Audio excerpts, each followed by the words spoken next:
Cory Booker, Mayor Cory Booker is our guest today in the show. Nice. What a great honor to have you on the show. It is good to be back with you guys. I feel I know you because once we did an event together. Yes, we did a very important event. Yes.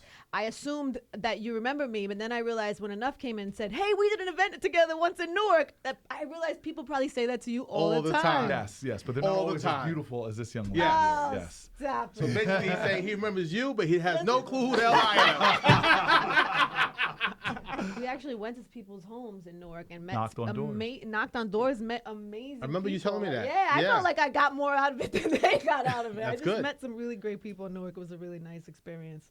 So you do this all the time. This is your life. You know what? The great thing is I live in a great city where a lot of folks, under difficult circumstances, are just trying to help each other out, and it's a great spirit in our city. And you live in the city. I absolutely do. I saw you on Oprah. You did. I did. I saw you on Oprah. And Nice. Oprah was saying how you live where, because do you have to live where you work as the mayor? Do you have to live in the city that you are the mayor of? I would never support a mayor that didn't live where they Right. worked. Yeah. But so, is that by law? Is that something that? Yeah, I think there's a few like Congress people actually don't have to live in the districts they represent. Really? There's nothing in the Constitution that requires that.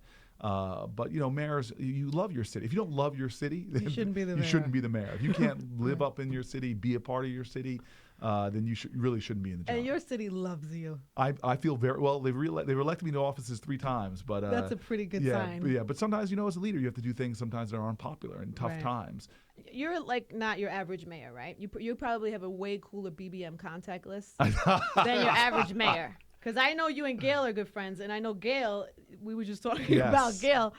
Gail likes to hang out with Jay-Z and Drake and yes, I'm blown away. Alicia Keys. I mean, she is. She's like. She talks to these folks on a regular Yeah. basis. She's got the does. BBM contact list that I want. Fine.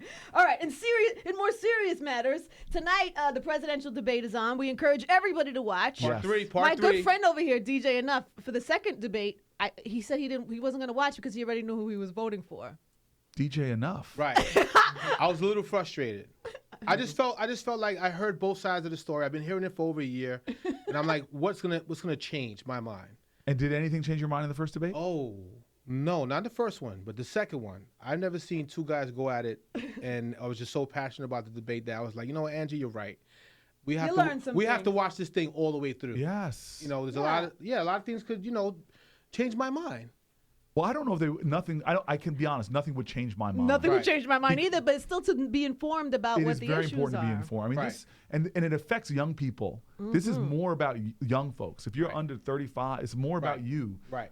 Because it's about your destiny, it's about your future, and they're making decisions and debating over things that are going to affect whether you can go to college or not, afford college, whether you're Right. going to have access to health care or not. If you're a woman, dear God, whether you're going to have the right to choose. I mean, people don't realize this next president's probably going to put a Supreme Court justice Right. on it that can turn the balance around Wow, everything. yeah. So you name every controversial issue that we're talking about, from affirmative action to gay marriage equality to Wade, everything. Everything is going to be Wow. up now. And so the very shaping of our society is going to be determined by these two men. So we got to be plugged in.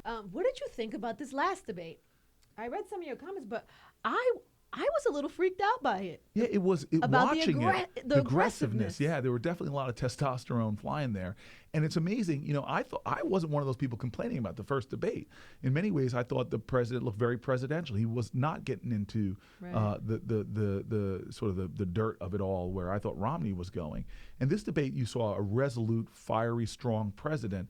But in some ways, I thought it was appealing to the folks who like reality TV a little bit more. Wow. And that's what we've become in some ways. I can't let you leave here without asking you how you feel about the Nets being in Brooklyn as the New Jersey guy that you are. You should break out another old school song, "Killing Me Softly." Right Oh. now. I grew up on the Nets. They've been my team for a long time. When they came to Newark, it was a celebration, and I'm sad that they've now gone not just one river away, but 2 rivers away. Will you ever go watch them in I Brooklyn? will, because I still love the Nets, and I love they have a great organization. There is some great leadership there. I respect the team, and in my opinion, in this region, I know there's a lot of Knicks fans listening right now, but they're the team to watch. And I wanted to be cynical. I went up to the new arena. I wanted to hate, and I walked into that place, and I was like, "Dag, Nav, this is nice." You're not a hater. I wanted to hate, but I couldn't You're a muster good that hate. man.